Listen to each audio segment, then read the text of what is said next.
ሰላም ሰላም፣ ጤና ይስጥልኝ የኔ ውድ ቤተሰቦች፣ እንደምን ዋላችሁ? እንደምን አመሻችሁ? እግዚአብሔር ይመስገን። ሰላማችሁ ይብዛልኝ።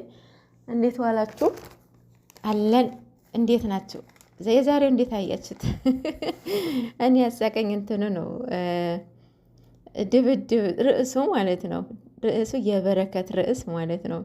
ሀይሚ ተደባደቡ፣ ያልተጠበቀ ነገር ተፈጠረ ምናምን ማለት ነው። እና በረከት አንዳንዴ ያው ትሾቃለ ነው ምንድን ነው የሆነ አላደል እንደዛ ነገር ነው መሰለኝ። ኤኒዌይስ ያው ቪዲዮን ከመለቀቁ በፊት ብሩኬ ቲክቶክ ላይ ለቀቀውን እንዳያችሁት እየተዋደዱ መለያየት እያለ ነበረ። በጣም ነው እንደተለያያችሁት አይደለ? ቅመሟ ደግሞ አሁን መታለች። ያው ፍቅሬን ዋሽ ምንድን ነው ስበባ መጣሽ ምናምን የሚል መታለች ቅመሟ። እንግዲህ ባጭሩ ድራማ ነው። ድራማውን እየሄዱበት ነው። መቼ እንደሚያቆሙት ባይታወቅም እየሄዱበት ነው ማለት ነው። ማለት አሁንም እየተወዛገባችሁ ነው ይመስለኛል። በቃ ምን በቃ ትክክል ያስታውቃል ድራማ መሆኑ። እዩ ነች መግቢያ ሰራችው። እዩ መግቢያ እንድትሰራ ተደረገች። ብሩኬ ፍጹሜ ጋር እንዲሆን ተደረገ። ቅመሟም ብቻ እሱ ፔንሲዮን ወይም ሆቴል ቀይረዋል። ቤቱ እንዴት በመጀመሪያ ደረጃ የሁለታቸው ካሜራማን አላቸው። ካሜራማን የሁለታቸውም ፕራይቬት ነው አይደለ? ሁሉም ነገር የራሳቸው በራሳቸው ፍቃድ ነው የሚቀርጸው አፕሎድ የሚያደርገው ማለት ነው። ያለ ራሳቸው ፍቃድ አይቀርጽምም፣ ቦታውንም አያሳይም ማለት ነው። ስቴፕ ባይ ስቴፕ የሚያሳያቸው ባለ ካሜራማን ነው ማለት ነው። አሁን እዩ አሁን የሁላቸውም የተሰጣቸውን ካራክተር የተለያየ ነው። እስካሁን ያልተቀየረው ካራክተር የማን ነው? የእዩ ካራክተር ብቻ ነው። ብሩክ የመጀመሪያ ካራክተሩ ምን ነበረ? እየተወዛገበ ነበረ። አድርጌያለሁ አላደረኩትም፣ እኔ ምንም አላቅም፣ ተገናኝተናል ምናምን እየተወዛገበ ነበረ። አሁን ግን ምንድን ነው? ከህይወቴ ውጡ ነው። ከህይወቴ ሁለታቸውን ውጡ ነው የተሰጠው ካራክተር ማለት ነው። ቅመሟ ደግሞ በፊት እንዳያችሁት ነበር። አሁን ግን የሚከብድ ካራክተር ነው የተሰጣት ማለት እንትን ነው ማብሸቅ ነው። እና እዩ እርጉዝ ሴት ነች አይደለ? እርጉዝ ሴት የትም ቦታ ክብር አላት አይደለ? ሰልፍ ስትሄድ በሰልፍ ቦታ ራሱ የምናስቀድመው እንትን ነው። እርጉዝ ሴት ነች።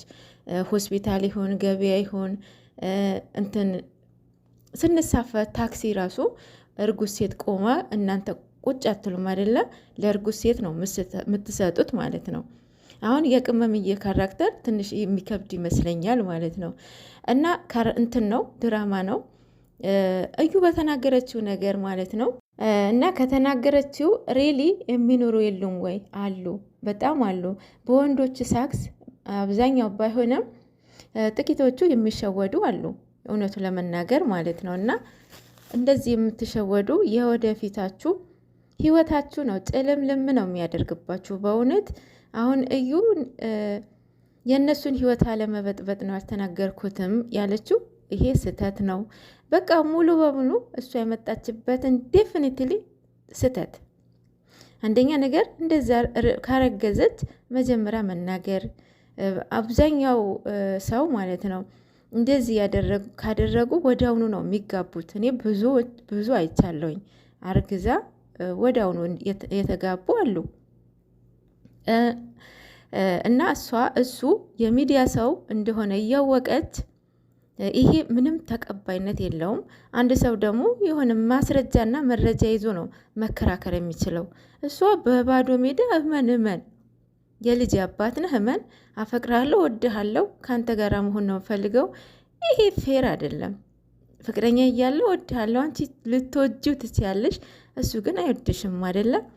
አንቺ የወደፊት የሚወድሽን ፍቅረኛሽ ኦር ባልሽ በቃ በምን አይነት መንገድ ነው የምታስተናግጂው? ይሄ ነው ህዝቡን እያስተማርሽው ያለው ማለት ነው።